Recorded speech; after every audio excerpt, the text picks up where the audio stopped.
Niagara fall છે આ. પણ આજે તમને બધાને મારે એક સારી વાત કરવી છે કે હું 28 તારીખે સવારે 10 વાગે ગોકુળિયા ગોંડલમાં આવી રહ્યો છું સવારે 10 વાગે. એટલે તમામ લોકોને હવે તમારા મનમાં વિચાર એ આવતો હશે 100% કે આ ક્યાં આવે છે. તો હું આવું છું જીજા ફેશનમાં. આમ તો તમારી ઘરે દીકરી હોય દીકરા હોય લગ્નની ખરીદી કરવી હોય તો નામ કયું યાદ આવે તમને? જીજા ફેશન. અને એ જીજા ફેશન કોનું છે?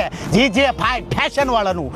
એટલે તમામ લોકોને કહું છું કે 28 તારીખે સવારે 10 વાગે ગોંડલમાં પોગી જાજો. મળીને ધમાલ કરશું, મોજ કરશું. એડ્રેસ નીચે આપી દીધું છે. અને આ છે નાયગ્રા ફોલ. તમે કહેતા હો તો એક ડોલ તમારા ઘર માટે નાવાનું પાણી લેતા હું કહી દેજો. ખાલી એકવાર ખજૂરને કહી દો એટલે ખજૂર તમારી માટે લેતો આવે. પણ તમારે તમામ લોકોને આવવાનું છે. ભાવ ભર્યું આમંત્રણ છે. ક્યાં? જીજા ફેશનમાં. જય માતાજી, જય શ્રી કૃષ્ણ.